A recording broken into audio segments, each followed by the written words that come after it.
어제장 이슈가 있었던 업종 살펴보는 기업 이슈 시간입니다. 어제 우리 시장은 2차 전지 밸류체인이 반등하면서 상승에 성공했는데요. 특히 어제는 2차 전지 소재인 리튬 업종에 여러 호재가 나왔습니다. 국내 리튬 기업 하이드로 리튬, 리튬 포어스, 리튬 플러스 3사는 볼리비아 정부가 추진하는 볼리비아 염호 개발 국제 모집에서 좋은 성적을 거두면서 주가가 강세를 보였습니다. 총 평가 단계는 5단계까지 있는데 3사는 3단계 평가 결과 상위 그룹에 포함돼 4단계 평가로 진입한 상황입니다. 이번 4단계 평가를 넘어서면 마지막 최종 협상 및 계약 체결이 예정돼 있는데요. 계약 체결이 되면 세계 리튬 매장량의 70%를 차지하는 볼리비아에서 리튬 채굴하게 됩니다. 뿐만 아니라 정부도 리튬 확보를 위해 지원 사격에 나섰습니다.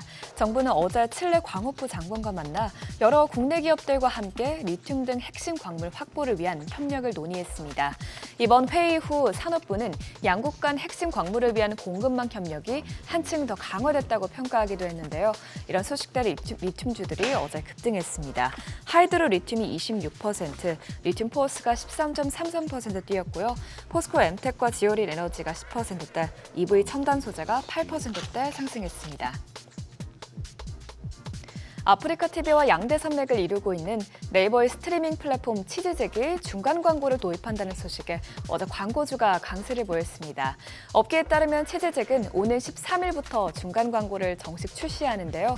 이번 중간 광고를 통해 치즈잭은 수익성을 확대하고 스트리머들에게 보다 다양한 방면으로 수익이 돌아갈 수 있도록 이 같은 결정을 내렸습니다. 또한 중간 광고 제거 상품도 나올 예정인데 광고가 제거돼도 스트리머에게 광고 수익이 분배된다고 합니다. 치즈직이 정식 출시된 지 한 달밖에 안 된 신생 스트리밍 플랫폼인 만큼 스트리머를 공격적으로 유입하기 위한 전략이라는 분석이 나오고 있습니다. 이 같은 소식에 네이버 관련 광고 협력사들이 주목받았는데요. 레뷰코퍼레이션과 드림인사이트, 인크로스 모두 4%대 뛰어 올랐고요. 플레이디와 BK홀딩스가 각각 1.25%, 1.2% 상승 마감했습니다. 석유화학주도 오랜만에 강세를 보였습니다. 증권가에서 화학업종 기업들의 주가가 바닥을 찍었다는 관측이 나오고 있는 가운데 주요 기업인 롯데화학계열사 임원들이 자사주를 매입하면서 투자 심리를 끌어올렸습니다. 11일 금융감독원 전자공시시스템에 따르면 롯데화학계열사 3사 임원 125명은 총 69억 원에 달하는 자사주를 매입했습니다. 최근 석유화학 업황이 둔화되며 화학주 주가가 부진한 흐름을 보이면서 롯데그룹 경영진들이 주주 가치를 제고하고자 잇따라 자사주를 대거 매입한 것으로 풀이됩니다. 또한 자사주 매입은 통상 향후 기업 가치에 대한 회사의 자신감으로 읽히기도 하는데요. 증권가에서도 화학업의 미국향 수요가 안정적으로 증가하고 있는 가운데 중국 2구 환승 정책에 따른 소비와 투자 수요 확대 가능성에 추가적인 주가 상승이 기대된다고 밝혔습니다. 이에 석유화학주들이 상승 릴레이를 펼쳤는데 하나솔루션이 8.74%, 롯데케미칼이 8.61% 올랐고요.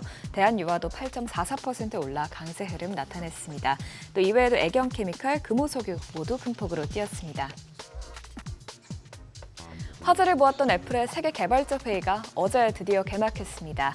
하지만 애플의 자체 AI 시스템 애플 인텔리전스 공개 첫날은 시장의 반응이 차가웠습니다. 이 시스템은 기존 음성 비서 시리를 챗GPT와 접목시키는 것이 골자인데 시장의 기대를 뛰어넘지 못했다는 평가를 받았을 뿐만 아니라 고유의 AI 서비스를 개발하기보다 오픈 AI와의 협력을 택했기 때문에 기존 기능의 업그레이드 수준에 불과하다는 지적이 잇따랐습니다. 또한 애플의 비전 프로 해외 출시 목록에서 한국은 제외되기도 했는데요. 이런 영향에 어제 국내 애플 부품주도 도전을 면치 못했습니다. 다만 간밤 월가에서는 애플의 AI 기능 탑재가 아이폰 판매량을 촉진할 수 있다는 긍정적인 전망을 내놓으면서 애플 주가가 신고가를 경신하는 모습을 연출했는데 오늘장에서의 애플 부품주 움직임도 지켜봐야겠습니다. BH가 어제 13.36%로 크게 빠졌고요. ITM 반도체가 7.34%, 인터플렉스가 7.31% 내렸고 그 밖에 덕산 네오룩스와 LG 이노텍이 각각 7.29%, 5.56%의 하락세를 기록했습니다. 지금까지 어제장 이슈 살펴봤습니다.